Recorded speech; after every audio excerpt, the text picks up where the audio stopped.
Thought you might like to hear the rest of Because of Mr. Terupt. They'll be in 3 sections of about 10 minutes each. So we're beginning back at May, because we were only in a couple of sections. So I'll just start with May. Act 11, Scene 1. Welcome to the hospital waiting room, where every face is a concerned face. Who knows what's on the minds of all these worried people? They keep busy in different ways. Some read, a few watch television, one lady knits. Enter us, the kids from room 202. We sat quietly looking around, anxiously awaiting the outcome of Mr. Terupt's surgery. Was it even okay to talk? I wondered. A lot of other people from school sat waiting, hoping for Mr. Terupt. Mrs. Williams and her red-haired secretary, Mrs. Barton, waited. Mr. Loomis and Mr. Ruddy sat and waited. Everyone at school liked Mr. Terupt. That was just another testament to him. Technically, today was a school day, but Mrs. Williams helped us make arrangements to be here. I can't make this a school-sponsored field trip, she told us about a week ago. At that point, we knew when Mr. Terupt's surgery had been scheduled, and Mrs. Williams realized our entire class planned to be there. I can't have all of you climb onto a bus and be taken to the hospital, she said. Our parents can drive us there, Anna suggested, and we can help each other with rides. I like that idea, Mrs. Williams said. Then you can leave when you want, or not go at all, if you'd rather not. I thought about Jeffrey. Miss Newberry, Miss Kelsey, and Miss Warner also came. The school was able to provide substitutes for their classes, but not everyone's.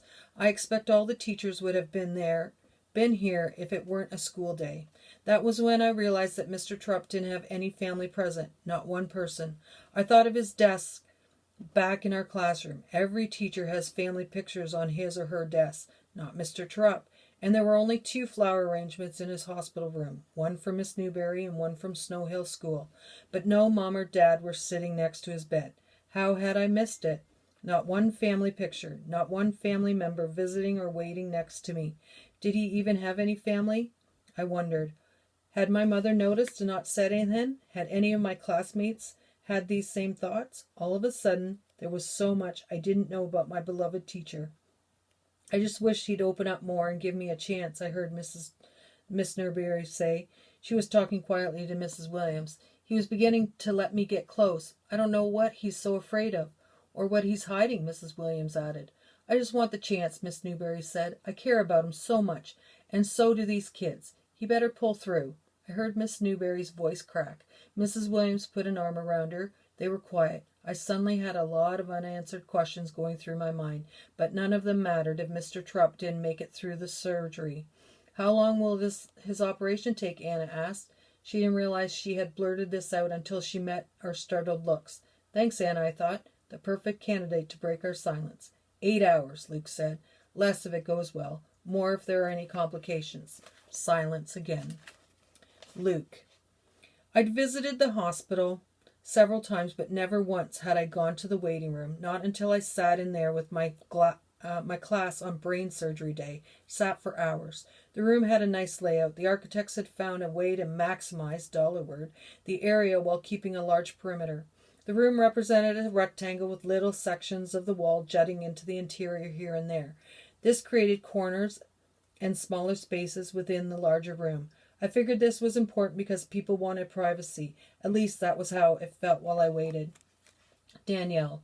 We sat together in the waiting room. I sat next to my mother. We left Grandma home, not knowing how she would handle being in the company of Terry and Anna. Anna sat across from us, next to her mother. A large wooden coffee table rested in the middle of everyone. It reminded me of our class meetings. We didn't form a circle on the floor, and we didn't have the microphone, but it was close enough, except no one talked. Mr. Terupt always started our meetings, so we sat silent until Anna spoke up. Thank goodness. But after Luke answered her question, no one else talked. At least not until Jeffrey surprised us. He put our class microphone in the middle of the big wooden table. I stared at it. Then I looked at Jeffrey. How did he know to bring it? Just a hunch, he said. I noticed that he and Jessica were looking at each other. I reached down and took the microphone. Remember the first time Mr. Terupt brought this out? I said. I passed the microphone to Lexi. I was like, Teach is a weirdo, she said, but it turned out to be pretty cool, sort of like the grass thing. 77,300,000 537,412, Luke reminded us. That grass project was awesome. The microphone moved around our square, and we shared different stories and memories. It was perfect. Then a doctor came into the waiting room. Jessica, Act 11, Scene 2. Enter man wearing lime green scrubs and matching hospital cap, the kind that cinches around your head like a shower cap. I saw him the moment he came through the door. Was he coming for us? It was too soon, wasn't it? Had something gone wrong with Mr. Terupt's surgery? I stiffened. Then I noticed Jeffrey. He was practically hyperventilating. This place, and especially the sight of a doctor, triggered such horrible memories for him. I wrapped my arm around him and whispered, "It's okay, just breathe." My mum also helped comfort him. She sat on the other side of Jeffrey and hugged him too. Mum knew his story. I had told her, but others stared at him, wondering why he was so worked up. The doctor didn't come over to us, and Jeffrey calmed down. Instead, the doctor made his way over to the knitting lady. I saw him take a deep breath as he got closer to her, and I wondered if it was one of those big breaths you take in order to get ready to deliver bad news. He pulled a chair next to the knitting lady and sat down across from her. Once she realized he was there, her hands and yarn and needles all stopped working and rested in her lap. Her eyes looked into the doctor's face. His lips never moved, but his head shook from side to side and his face expressed sorrow. The knitting lady's strong chin dropped. The yarn and needles fell to the ground, and her hands covered her face. She began to shake silently with lonesome tears. The doctor placed a hand on her back, and he said, "I'm very sorry." He waited for a while, then rose and walked out of the room. I felt silent tears trickling down my cheeks. I looked at my friends and saw some of them with tears too. I was scared, but I wasn't alone. Jeffrey. Hard to breathe. So many memories. Bad news everywhere. I saw the doc walk in. I couldn't catch my breath. Jessica noticed. She and her mom wrapped their arms around me and helped me calm down. The doc wasn't for us. He handed out his bad news to someone else. I know how that goes. I'm so sorry, the doc had told my family. That was all he had to say. We knew Michael was dead. Danielle. Peter took the microphone. He still wasn't talking. He'd answer you if you asked him something, and we weren't ignoring him anymore, but for the most part he stayed silent, and he never talked about Mr. Terupt or anything to do with the accident. I held my breath along with everyone else. At least that was what it felt like. I remember the time I said we should invite the collaborative kids to our holiday centers. I saw Mr. T wipe his eyes after I said that. I didn't know why then. Now I do. Peter put the microphone back on the table. Alexia. I took the mic again after hearing Peter, like I knew what he was talking about, understanding stuff about Teach that he didn't before. That was true for me too. Teach took me into the hall and said some stuff that I hated him for, really hated him, but all he did was tell me the truth. I didn't want to listen. I hated him and the truth. I stopped talking, but I didn't pass the mic yet. I was thinking, I hope Teach wakes up so he can see that I've listened. I added, he helped me. I'd like him to know that. I put the microphone back on the table. Peter picked it up again. Peter. I decided to pick up the microphone again and say one more thing. Maybe talking about Mr. T and sharing memories would help him pull through the surgery. Brain surgery. I couldn't believe he had to have brain surgery, and all because of me, because of the snowball I threw. My thoughts always came back to this. I remember the time I flung that frisbee. Mr. T said a few things to me, but that was it. I remember the puddle on the floor. He said a few things, but that was it. Nothing bad ever happens, I thought. I chucked that snowball. No matter what any of you say, it's all my fault. It always will be. I stopped talking so that I could fight back my tears, but I didn't put down the microphone. I wasn't done yet. I'm sorry, I said, as I looked around at everyone. I'm sorry you're here because of me. I let the microphone roll back onto the table. No one had time to respond because another doctor walked in, and this time he was our man. Jessica. Act 11, Scene 3. The door to the waiting room pushed open and another doctor walked in, same lime green scrubs and matching cap. This doctor also wore a mask tied around his face. Jeffrey started hyperventilating again. Mum and I calmed him. We held hands on Jeffrey's lap. I squeezed Mum's hand and she squeezed back. Was this it? The doctor reached behind his head and untied the mask. He was our guy. I saw him take that deep breath as he walked towards us. Luke.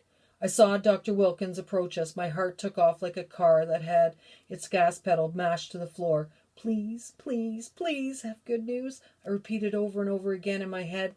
Mum squeezed my shoulder. Dr. Wilkins found a chair and sat with us. Good news, gang, he said. Mr. Terupt made it through the surgery. Our faces broke into many smiles and we let our breaths of relief. I gave Mum a big hug. We were able to stop the bleeding, but your teacher remains in a coma, Dr. Wilkins continued. Why? Anna said. I thought that if you stopped the bleeding, he'd wake up. Her voice rose and shook a little. I thought that was what's supposed to happen. Anna spoke for all of us, but instead of Dr. Wilkins answering, Jeffrey did. Now it's wait and see, Jeffrey said. He took a deep breath in and let it out slow. That the bleeding stopped is a good sign. Deep breath. But that doesn't guarantee Terupt will wake up. We have to wait and see. More deep, slow breathing. Why was he so anxious? His difficulties made me realize that he hadn't visited the hospital but always seemed interested in my report. What was Jeffrey's deal? That's right. We wait and see and keep hoping, Dr. Wilkins said. Can we see him? Peter asked. Not today, Peter. Mr. Terupt is in a pro-surgical room, being watched carefully. Why does he need to be watched carefully? Anna asked, her voice barely a whisper. I thought he was okay now. We monitor every patient closely after a major surgery. It's normal, Dr. Wilkins promised. Mr. Terupt is doing well at this point. We sat there looking at him like a team that had just lost their big game. Hey, guys, don't give up now, Mr. Wilkins said. This is when your teacher needs you most. This is good news today. And then Anna came through in the clutch. She took the lead and said what we needed to hear. He's going to make it. Trust me on this one. Be positive. Mr. Terupt told me that once, and he was right. Jeffrey. It was. Wait and see for Michael, too. He didn't make it. That was when Mum and Dad's lives suddenly crashed down different paths.